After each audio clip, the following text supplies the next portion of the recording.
I'd like to tell you about the strangest secret in the world. Some years ago, the late Nobel Prize-winning Dr. Albert Schweitzer was being interviewed in London, and a reporter asked him, "Doctor, what's wrong with men today?" And the great doctor was silent a moment, and then he said, "Men simply don't think." It's about this that I want to talk with you. We live today in a golden age. This is an era that man has looked forward to, dreamed of, and worked toward for thousands of years. But since it's here, we pretty well take it for granted. We in America are particularly fortunate to live in the richest land that ever existed on the face of the earth, a land of abundant opportunity for everyone. But do you know what happens? Well, let's take 100 men who start even at the age of 25. Do you have any idea what will happen to those men by the time they're 65? These 100 men who all start even at the age of 25 believe they're going to be successful. If you asked any one of these men if he wanted to be a success, he'd tell you he did. And you'd notice that he was eager toward life, that there was a certain sparkle to his eye, an erectness to his carriage, and life seemed like a pretty interesting adventure to him. But by the time they're 65, 1 will be rich. 4 will be financially independent. 5 will still be working. 54 will be broke. Now think a moment. Out of the 100, only 5 make the grade. Now why do so many fail? What has happened to the sparkle that was there when they were 25? What's become of the dreams, the hopes, the plans? And why is there such a large disparity between what these men intended to do and what they actually accomplished? When we say about 5% achieve success, we have to define success. And here's the best definition I've ever been able to find. Success is the progressive realization of a worthy ideal. If a man is working toward a predetermined goal and knows where he's going, that man is a success. If he's not doing that, he's a failure. Success is the progressive realization of a worthy ideal. Rollo May, the distinguished psychiatrist, wrote a wonderful book called Man's Search for Himself. And in this book he says, the opposite of courage in our society is not cowardice. It is conformity. And there you have the trouble today. It's conformity, people acting like everyone else without knowing why, without knowing where they're going. Now think of it. In America right now, there are over 18 million people 65 years of age and older. And most of them are broke. They're dependent on someone else for life's necessities. Now, we learn to read by the time we're 7. We learn to make a living by the time we're 25. Usually by that time, we're not only making a living, we're supporting a family. And yet, by the time we're 65, we haven't learned how to become financially independent in the richest land that has ever been known. Why? We conform. And the trouble is that we're acting like the wrong percentage group, the 95 who don't succeed. Now, why do these people conform? Well, they really don't know. These people believe that their lives are shaped by circumstances, by things that happen to them, by exterior forces. They're outer-directed people. A survey was made one time that covered a lot of men, working men, and these men were asked, "Why do you work? Why do you get up in the morning?" 19 out of 20 had no idea. If you ask them, they'll say, well, everyone goes to work in the morning, and that's the reason they do it, because everyone else is doing it. Now let's get back to our definition of success. Who succeeds? The only person who succeeds is the person who is progressively realizing a worthy ideal. He's the person who says, I'm going to become this, and then begins to work toward that goal. I'll tell you who the successful people are. A success is the school teacher who's teaching school because that's what he or she wants to do. The success is the woman who's a wife and mother because she wanted to become a wife and mother and is doing a good job of it. The success is the man who runs the corner gas station because that was his dream. That's what he wanted to do. The success is the successful salesman who wants to become a top-notch salesman and grow and build with his organization. A success is anyone who is doing deliberately a predetermined job because that's what he decided to do deliberately. But only 1 out of 20 does that. That's why today there isn't really any competition unless we make it for ourselves. Instead of competing, all we have to do is create. You know, for 20 years, I looked for the key which would determine what would happen to a human being. Was there a key I wanted to know which would make the future a promise that we could foretell to a large extent? Was there a key that would guarantee a person's becoming successful if he only knew about it and knew how to use it? Well, there is such a key, and I've found it. Have you ever wondered why so many men work so hard and honestly without ever achieving anything in particular, and others don't seem to work hard and yet seem to get everything? They seem to have the magic touch. You've heard them say that about someone. Everything he touches turns to gold.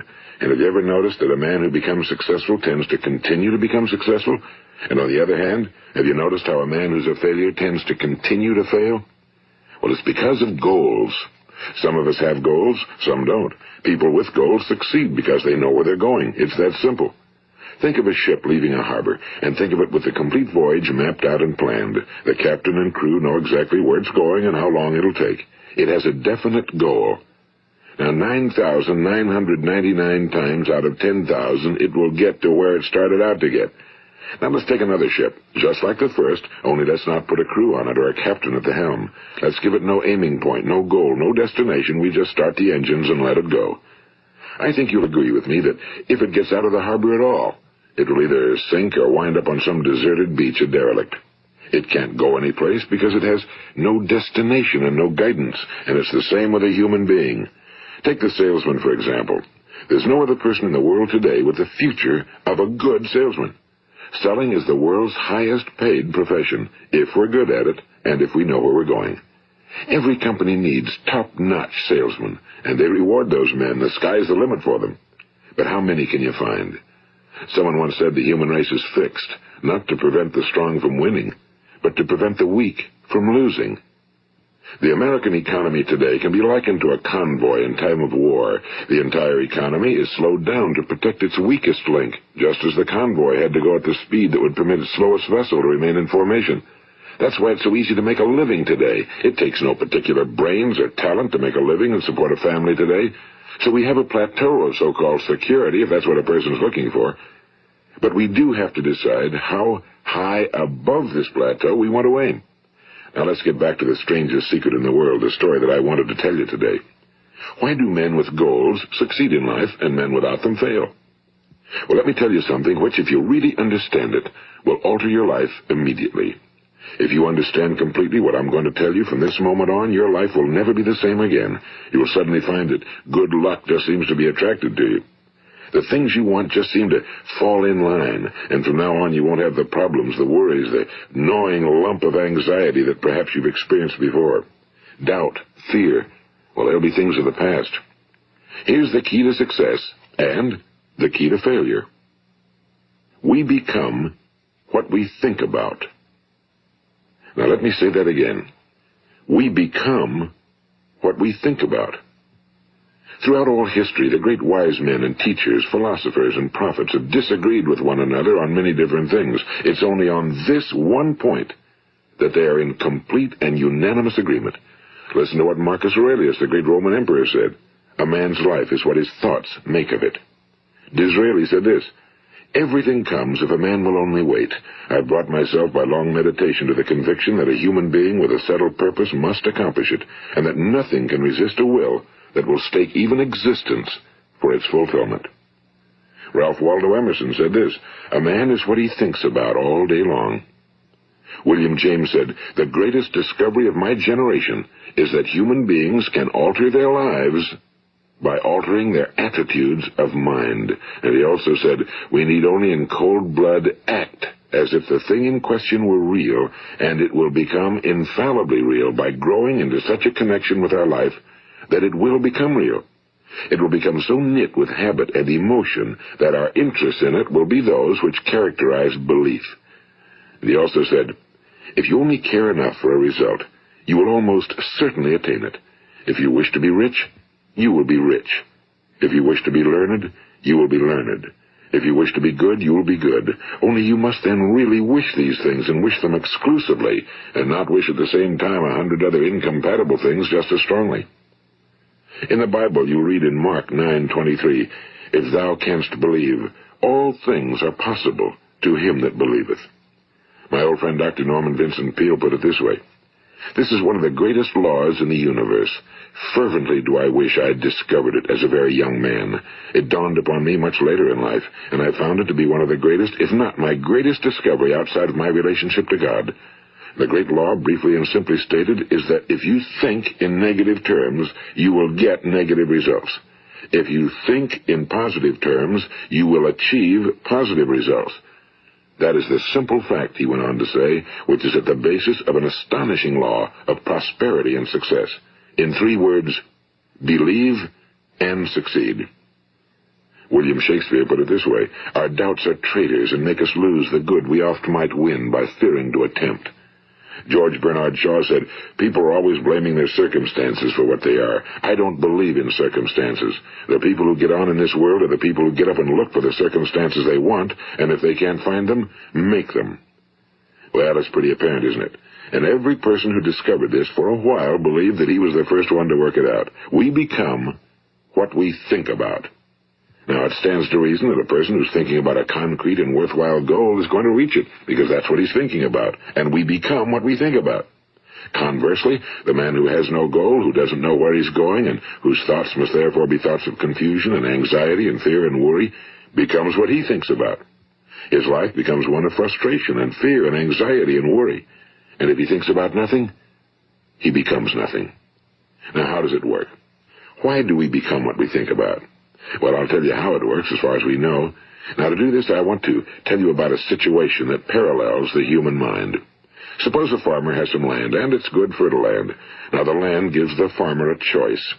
He may plant in that land whatever he chooses. The land doesn't care. It's up to the farmer to make the decision. Now, remember, we're comparing the human mind with the land because the mind, like the land, doesn't care what you plant in it. It will return what you plant, but it doesn't care what you plant. Now, let's say that the farmer has 2 seeds in his hand. One is a seed of corn. The other is nightshade, a deadly poison. He digs 2 little holes in the earth, and he plants both seeds, one corn, the other nightshade. He covers up the holes, waters, and takes care of the land, and what will happen? Invariably, the land will return what's planted. As it's written in the Bible, as ye sow, so shall ye reap. Now remember, the land doesn't care. It'll return poison in just as wonderful abundance as it will corn. So up come the 2 plants, one corn, one poison. Now, the human mind is far more fertile, far more incredible and mysterious than the land, but it works the same way. It doesn't care what we plant. Success, failure. A concrete, worthwhile goal, or confusion. Misunderstanding, fear, anxiety, and so on. But what we plant, it must return to us. You see, the human mind is the last great unexplored continent on Earth. It contains riches beyond our wildest dreams. It will return anything we want to plant. Now, you might say, well, if that's true, why don't people use their minds more? Well, I think they figured out an answer to that one, too. Our mind comes as standard equipment at birth. It's free, and things that are given to us for nothing we place little value on. Things that we pay money for, we value. The paradox is that exactly the reverse is true. Everything that's really worthwhile in life came to us free. Our minds, our souls, our bodies, our hopes, our dreams, our ambitions, our intelligence, our love of family and children and friends and country, all these priceless possessions are free. But the things that cost us money are actually very cheap and can be replaced at any time. A good man can be completely wiped out and make another fortune. He can do that several times. Even if our home burns down, we can rebuild it. But the things we got for nothing, we can never replace. The human mind isn't used because we take it for granted. Familiarity breeds contempt. It can do any kind of job we assign to it, but generally speaking, we use it for little jobs instead of big, important ones. Universities have proved that most of us are operating on about 10% or less of our abilities. So decide now, what is it you want? Plant your goal in your mind. It's the most important decision you'll ever make in your entire life. What is it you want? Do you want to be an outstanding salesman? A better worker at your particular job? Do you want to go places in your company, in your community? Do you want to get rich? All you've got to do is plant that seed in your mind, care for it, work steadily toward your goal, and it will become a reality. It not only will, there's no way that it cannot. You see, that's a law, like the laws of Sir Isaac Newton, the laws of gravity. If you get on top of a building and jump off, you'll always go down. You'll never go up, and it's the same with all the other laws of nature. They always work. They're inflexible. Think about your goal in a relaxed, positive way. Picture yourself in your mind's eye as having already achieved this goal. See yourself doing the things you will be doing when you've reached your goal. Ours has been called the phenobarbital age, the age of ulcers and nervous breakdowns and tranquilizers. At a time when medical research has raised us to a new plateau of good health and longevity, far too many of us worry ourselves into an early grave trying to cope with things in our own little personal ways without learning a few great laws that will take care of everything for us. These things we bring on ourselves through our habitual way of thinking. Every one of us is the sum total of his own thoughts. He is where he is because that's exactly where he really wants to be, whether he'll admit that or not. Each of us must live off the fruit of his thoughts in the future, because what you think today and tomorrow, next month and next year, will mold your life and determine your future. You're guided by your mind. I remember one time I was driving through eastern Arizona, and I saw one of those giant earth-moving machines roaring along the road at about 35 miles an hour with what looked like 30 tons of dirt in it. A tremendous, incredible machine, and there was a little man perched way up on top with the wheel in his hands guiding it. And as I drove along, I was struck by the similarity of that machine to the human mind. Just suppose you're sitting at the controls of such a vast source of energy. Are you going to sit back and fold your arms and let it run itself into a ditch? Or are you going to keep both hands firmly on the wheel and control and direct this power to a specific, worthwhile purpose? It's up to you. You're in the driver's seat. You see, the very law that gives us success is a two-edged sword. We must control our thinking. The same rule that can lead a man to a life of success, wealth, happiness, and all the things he ever dreamed of for himself and his family. That very same law can lead him into the gutter. It's all in how he uses it, for good or for bad. This is the strangest secret in the world. Now, why do I say it's strange, and why do I call it a secret? Actually, it isn't a secret at all. It was first promulgated by some of the earliest wise men, and it appears again and again throughout the Bible, but very few people have learned it, understand it. That's why it's strange, and why for some equally strange reason it virtually remains a secret. I believe that you could go out and walk down the main street of your town and ask one man after another what the secret of success is, and you probably wouldn't run into one man in a month who could tell you. Now, this information is enormously valuable to us if we really understand it and apply it. It's valuable to us not only for our own lives, but the lives of those around us, our families, employees, associates, and friends. Life should be an exciting adventure. It should never be a bore. A man should live fully, be alive. He should be glad to get out of bed in the morning. He should be doing a job he likes to do because he does it well. One time I heard Grove Patterson, the great late editor-in-chief of the Toledo Daily Blade, make a speech, and as he concluded his speech, he said something I've never forgotten. He said, "My years in the newspaper business have convinced me of several things. Among them, that people are basically good, and that we came from someplace, and we're going someplace. So we should make our time here an exciting adventure. The architect of the universe didn't build a stairway leading nowhere." And the greatest teacher of all, the carpenter from the plains of Galilee, gave us the secret time and time again. As ye believe, so shall it be done unto you. I've explained the strangest secret in the world and how it works. Now, on this side, I want to explain how you can prove to yourself the enormous returns possible in your own life by putting this secret to a practical test. I want you to make a test that will last 30 days. It isn't going to be easy, but if you'll give it a good try, it will completely change your life for the better. Now, back in the 17th century, Sir Isaac Newton, the English mathematician and natural philosopher, gave us some natural laws of physics which apply as much to human beings as they do to the movement of bodies in the universe. And one of these laws is that for every action, there is an equal and opposite reaction. Simply stated, as it applies to you and me, it means we can achieve nothing without paying the price. The results of your 30-day experiment will be in direct proportion to the effort you put forth. To be a doctor, you must pay the price of long years of difficult study. To be successful in selling, and remember that each of us succeeds to the extent of his ability to sell. Selling our families on our ideas, selling education in schools, selling our children on the advantages of living the good and honest life, selling our associates and employees on the importance of being exceptional people. To, of course, the profession of selling itself. But to be successful in selling our way to the good life, we must be willing to pay the price. Now, what is that price? Well, it's many things. First, it's understanding emotionally, as well as intellectually, that we literally become what we think about, that we must control our thoughts if we're to control our lives. It's understanding fully that as ye sow, so shall ye reap. Second, it's cutting away all fetters from the mind and permitting it to soar as it was divinely designed to do. It's the realization that your limitations are self-imposed and that the opportunities for you today are enormous beyond belief. It's rising above narrow-minded pettiness and prejudice.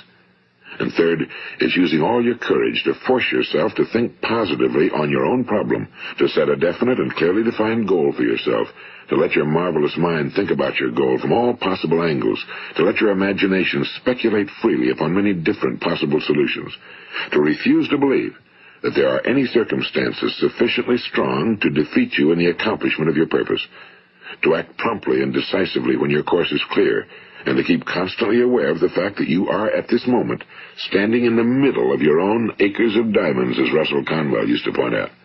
And fourth, save at least 10% of every dollar you earn. It's also remembering that no matter what your present job, it has enormous possibilities, if you're willing to pay the price. Now let's just go over the important points in the price each of us must pay to achieve the wonderful life that can be ours. It is, of course, worth any price. 1. You will become what you think about. 2. Remember the word imagination and let your mind begin to soar. 3. Courage. Concentrate on your goal every day. 4. Save 10% of what you earn. And 5. Action. Ideas are worthless unless we act on them. Now, I'll try to outline the 30-day test I want you to make. Keep in mind that you have nothing to lose by making this test and everything you could possibly want to gain. There are two things that may be said of everyone. Each of us wants something, and each of us is afraid of something. I want you to write on a card what it is you want more than anything else. It may be more money. Perhaps you'd like to double your income or make a specific amount of money. It may be a beautiful home. It may be success at your job. It may be a particular position in life. It could be a more harmonious family. Each of us wants something. Now write down on your card specifically what it is you want. Make sure it's a single goal and clearly defined. You needn't show it to anyone, but carry it with you so that you can look at it several times a day. Think about it in a cheerful, relaxed, positive way each morning when you get up, and immediately you have something to work for, something to get out of bed for, something to live for. Look at it every chance you get during the day and just before going to bed at night. And as you look at it, remember that you must become what you think about, and since you're thinking about your goal, you realize that soon it will be yours. In fact, it's yours really the moment you write it down and begin to think about it. Look at the abundance all around you as you go about your daily business. You have as much right to this abundance as any other living creature. It's yours for the asking. Now we come to the difficult part. Difficult because it means the formation of what is probably a brand new habit, and new habits are not easily formed. Once formed, however, it will follow you for the rest of your life. Stop thinking about what it is you fear. Each time a fearful or negative thought comes into your consciousness, replace it with a mental picture of your positive and worthwhile goal. And there'll come times when you'll feel like giving up. It's easier for a human being to think negatively than positively. That's why only 5% are successful. You must begin now to place yourself in that group. For 30 days, you must take control of your mind. It will think about only what you permit it to think about. Each day for this 30-day test, do more than you have to do. In addition to maintaining a cheerful, positive outlook, give of yourself more than you've ever done before. Do this knowing that your returns in life must be in direct proportion to what you give. The moment you decide on a goal to work toward, you're immediately a successful person. You are then in that rare and successful category of people who know where they're going. Out of every 100 people, you belong to the top 5. Don't concern yourself too much with how you're going to achieve your goal. Leave that completely to a power greater than yourself. All you have to do is know where you're going. The answers will come to you of their own accord and at the right time. Remember these words from the Sermon on the Mount, and remember them well. Keep them constantly before you this month of your test. Ask, and it shall be given you. Seek, and ye shall find. Knock, and it shall be opened unto you. For every one that asketh receiveth, and he that seeketh findeth, and to him that knocketh it shall be opened. It's as marvelous and as simple as that. In fact, it's so simple that in our seemingly complicated world, it's difficult for an adult to understand that all he needs is a purpose and faith. For 30 days, do your very best. If you're a salesman, go at it as you've never done before, not in a hectic fashion, but with the calm, cheerful assurance that time well spent will give you the abundance in return you deserve and want. If you're a homemaker, devote your 30-day test to completely giving of yourself without thinking about receiving anything in return, and you'll be amazed at the difference it makes in your life. No matter what your job, do it as you've never done it before for 30 days. And if you've kept your goal before you every day, you'll wonder and marvel at this new life you've found.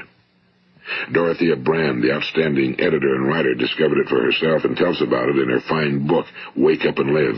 Her entire philosophy is reduced to the words, act as though it were impossible to fail. She made her own test with sincerity and faith, and her entire life was changed to one of overwhelming success. Now, you make your test for 30 full days. Don't start your test until you've made up your mind to stick with it. You see, by being persistent, you're demonstrating faith. Persistence is simply another word for faith. If you didn't have faith, you'd never persist. If you should fail during your first 30 days, by that I mean suddenly find yourself overwhelmed by negative thoughts, you've got to start over again from that point and go 30 more days. Gradually, your new habit will form until you find yourself one of that wonderful minority to whom virtually nothing is impossible. And don't forget the card. It's vitally important as you begin this new way of living. On one side of the card, write your goal, whatever it may be. On the other side, write the words we've quoted from the Sermon on the Mount. Ask, and it shall be given you. Seek, and ye shall find. Knock, and it shall be opened unto you. Nothing great was ever accomplished without inspiration. See that during these crucial first 30 days, your own inspiration is kept at a peak. And above all, don't worry. Worry brings fear, and fear is crippling. The only thing that can cause you to worry during your test is trying to do it all yourself. Know that all you have to do is hold your goal before you. Everything else will take care of itself. Remember also to keep calm and cheerful. Don't let petty things annoy you and get you off course. Now, since making this test is difficult, some will say, why should I bother? Well, look at the alternative. No one wants to be a failure. No one really wants to be a mediocre individual. No one wants a life constantly filled with worry and fear and frustration. Therefore, remember that you must reap that which you sow. If you sow negative thoughts, your life will be filled with negative things. If you sow positive thoughts, your life will be cheerful, successful, and positive. Now, gradually, you will have a tendency to forget what you've heard on this recording. Play it often. Keep reminding yourself of what you must do to form this new habit. Gather your whole family around at regular intervals and listen to what's been said here. You know, most men will tell you that they want to make money without understanding the law. The only people who make money work in a mint. The rest of us must earn money. This is what causes those who keep looking for something for nothing or a free ride to fail in life. The only way to earn money is by providing people with services or products which are needed and useful. We exchange our time and our product or service for the other man's money. Therefore, the law is that our financial return will be in direct proportion to our service. Now, success is not the result of making money. Making money is the result of success, and success is in direct proportion to our service. Most people have this law backwards. They believe that you're successful if you earn a lot of money. The truth is that you can only earn money after you're successful. It's like the story of the man who sat in front of the stove and said to it, give me heat, and then I'll add the wood. How many men and women do you know, or do you suppose there are today, who take the same attitude toward life? There are millions. We've got to put the fuel in before we can expect heat. Likewise, we've got to be of service first before we can expect money. Don't concern yourself with the money. Be of service, build, work, dream, create. Do this, and you'll find there's no limit to the prosperity and abundance that will come to you. Prosperity, you know, is founded upon a law of mutual exchange. Any person who contributes to prosperity must prosper in turn himself. Sometimes the return will not come from those you serve, but it must come to you from someplace, because that's the law. For every action, there is an equal and opposite reaction. As you go daily through your 30-day test period, remember that your success will always be measured by the quality and quantity of service you render, and money is a yardstick for measuring this service. No man can get rich himself unless he enriches others. Now, there are no exceptions to a law. You can drive down any street in America and from your car estimate the service that's being rendered by the people living on that street. Had you ever thought of this yardstick before? It's interesting. Some, like ministers and priests and other devoted people, measure their returns in the realm of the spiritual, but again, their returns are equal to their service. Once this law is fully understood, any thinking person can tell his own fortune. If he wants more, he must be of more service to those from whom he receives his return. If he wants less, he has only to reduce his service. This is the price you must pay for what you want. If you believe you can enrich yourself by deluding others, you can end only by deluding yourself. It may take some time, but just as surely as you breathe, you'll get back what you put out. Don't ever make the mistake of thinking you can avert this. It's impossible. The prisons and the streets where the lonely walk are filled with people who tried to make new laws just for themselves. We may avoid the laws of man for a while, but there are greater laws that cannot be broken. An outstanding medical doctor recently pointed out 6 steps that will help you realize success. 1. Set yourself a definite goal. 2. Quit running yourself down. 3. Stop thinking of all the reasons why you cannot be successful and instead think of all the reasons why you can. 4. Trace your attitudes back through your childhood and try to discover where you first got the idea you couldn't be successful, if that's the way you've been thinking. 5. Change the image you have of yourself by writing out a description of the person you would like to be. And 6. Act the part of the successful person you have decided to become. The doctor who wrote those words is a noted West Coast psychiatrist, Dr. David Harold Fink. Do what the experts since the dawn of recorded history have told you you must do. Pay the price by becoming the person you want to become. It's not nearly as difficult as living unsuccessfully. Make your 30-day test, then repeat it again, and each time it will become more a part of you until you'll wonder how you could ever have lived any other way. Live this new way and the floodgates of abundance will open and pour over you more riches than you may have dreamed existed.